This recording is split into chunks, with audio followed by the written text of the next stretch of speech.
Alright, so this is the day of the pour.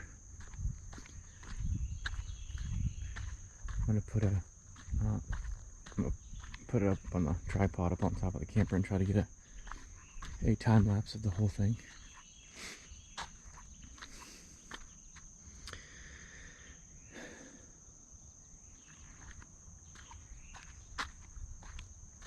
I don't know where to start here, I guess. I'll just tell you.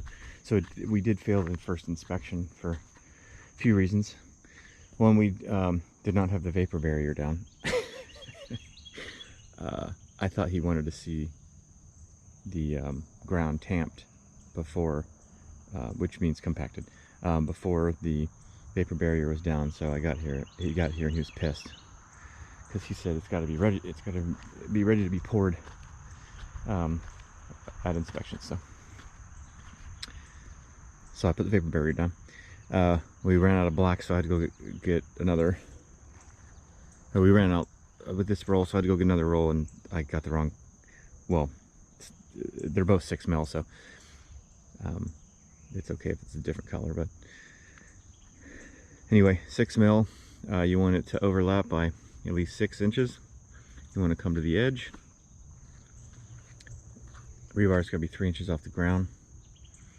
It's got to overlap by 20 inches on the corners, or wherever they meet. Anything coming through has to be taped and sealed. Any holes in the vapor barrier have to be taped. Anytime a pipe goes through, this is the thickened slab is going to be, you got the footer here, thickened slab, footer. Anytime something goes through that, it has to be sheathed with the next step up pipe and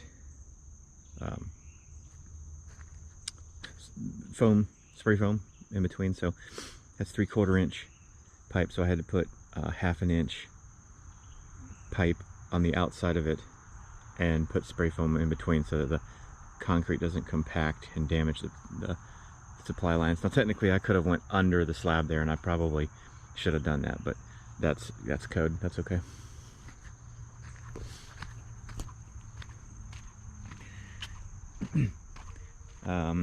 Footers have to be whatever's in the plans. Mine was 20 inches, so it's 20 inches deep from the top of the 2x6.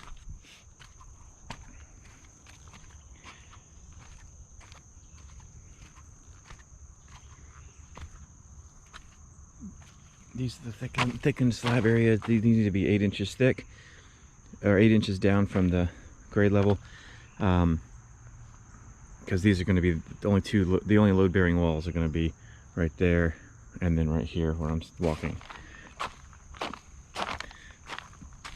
There's going to be the porch.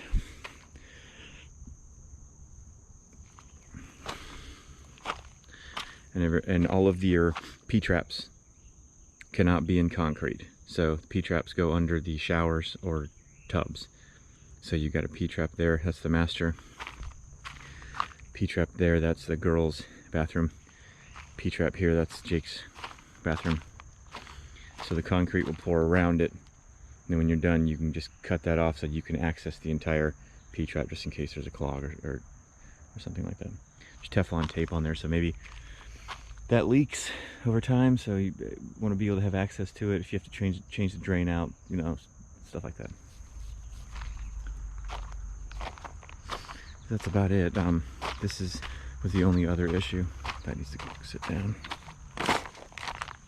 The only other issue was here. This was not going to be 20 inches. This is the exit pipe for the plumbing. This was not going to be 20 inches. But he said that's fine as long as it's sheathed. So that's 3-inch drain pipe. So I had to put a 4-inch around it and spray it with spray foam in between. So again, because of the compacting concrete, you didn't want it to be damaged.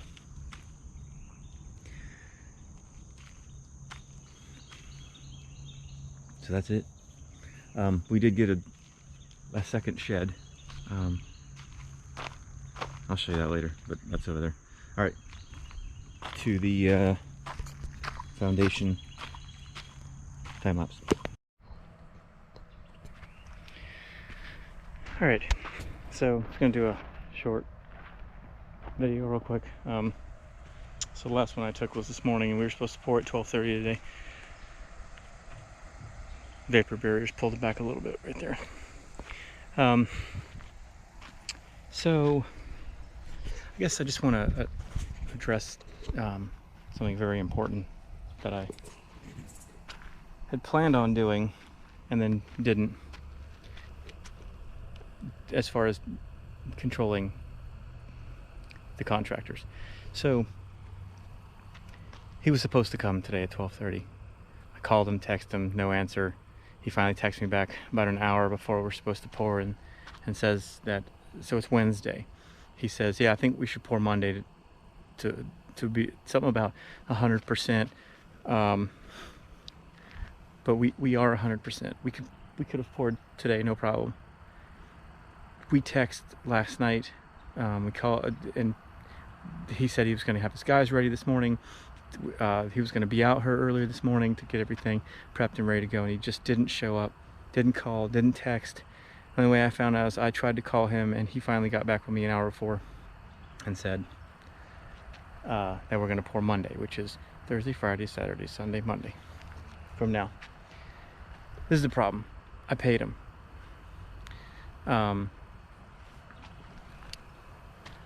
We had a price. I was going to give him half when we were at a halfway point, and then I was going to give him the other half when it was done. And the halfway point was going to be graded form boards in and rebar. And on that day, he had it graded, he had the form boards in, and he had delivered the rebar, and I had to go do something. So I paid him and left, and he left. He didn't put the rebar in. He didn't put the rebar in until a week and a half later, and then it rained and it washed out, and he had to pull it all back up. And then he put the rebar in yesterday, finally, right before the inspection.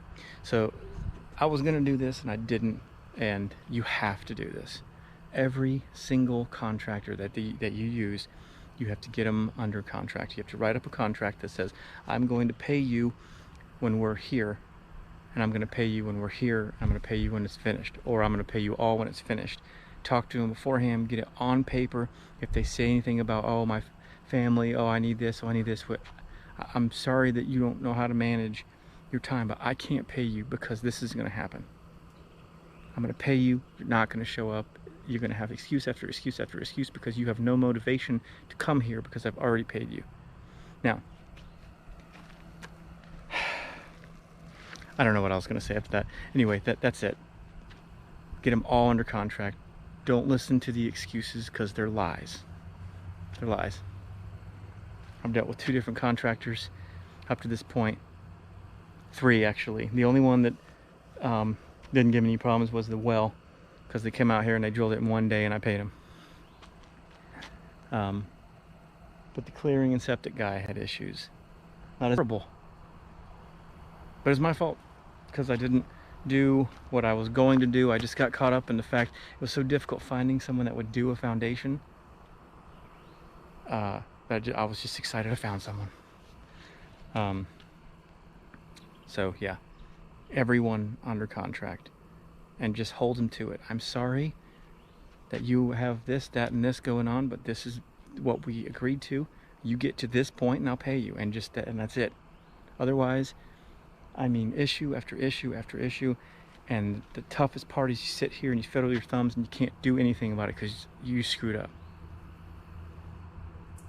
So, I hope that helps. I'll probably add a little snippet into this in my everything's done what I learned video.